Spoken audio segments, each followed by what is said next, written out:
Alors nous savons tous ce que nous devrions manger, hein? Plus de fruits, de légumes, de noix, de graines, céréales complètes, légumineuses.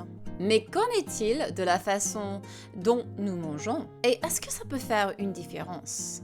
Bonjour les amis, c'est Anne de Veggie Magnifique, co-host de À Mon Sein et coach de santé holistique. Alors aujourd'hui, on va parler de quelque chose qui n'est pas toujours mis en avant, la façon dont on mange. Ça s'appelle la pleine conscience alimentaire. Et il s'agit de ralentir et de se concentrer vraiment sur ce que l'on mange. Alors, on va découvrir aujourd'hui 5 façons simples de pratiquer la pleine conscience alimentaire.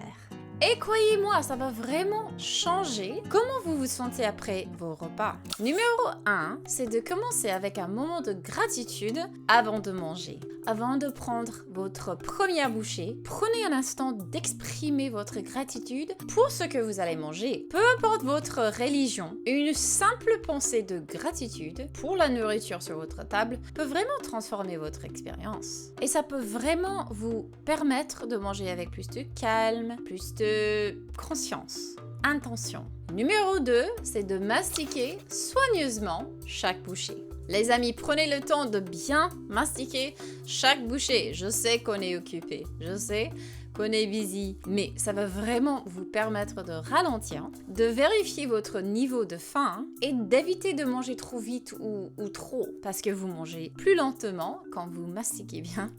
Et puis après, votre corps, il y a de la communication là.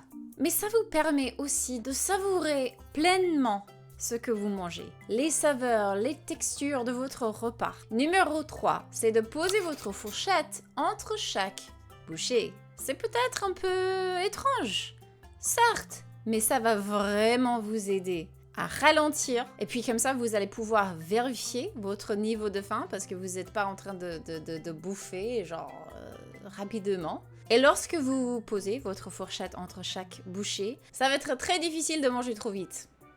Numéro 4, manger sans distraction, voire écran.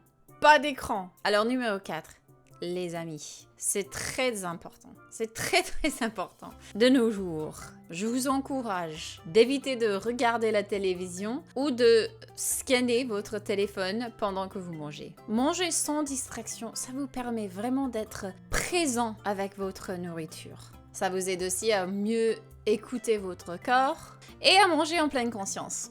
Quand vous mangez et vous êtes distrait, vous faites pas attention à ce que vous faites en fait. On l'a tous fait et je vous encourage d'essayer vraiment de focaliser sur la tâche ou le plaisir de manger votre nourriture sans écran, pas de scroll. Même si vous faites que ça après avoir vu cette vidéo. Mangez sans distraction, mangez sans votre portable, même quand vous êtes seul dans un café, ça va vous changer la vie. Et numéro 5, appréciez les textures et les saveurs de votre repas. Après avoir incorporé mes autres 4 suggestions, vous allez pouvoir vraiment apprécier ce que vous mangez. Si vous pouvez, prenez le temps d'apprécier chaque bouchée. Remarquez la texture croquante, la douceur ou l'acidité. Je pose ces questions tout le temps à mes enfants. Est-ce que c'est croquant? Est-ce que c'est moelleux? Et en fait, ça me rappelle, moi, d'être plus consciente de ce que je mange moi aussi, d'apprécier les textures, d'apprécier que ça soit croquant, d'apprécier la variété, en fait, de ce qu'on mange. Être attentive à ces détails rendra votre repas beaucoup plus agréable et satisfaisant aussi. J'espère que ces conseils vous aideront à pratiquer la pleine conscience alimentaire et à améliorer votre bien-être. Laissez-nous un commentaire ci-dessous pour nous dire quelle astuce vous allez essayer en premier et n'oubliez pas de vous abonner pour plus de contenu santé. À très bientôt les amis.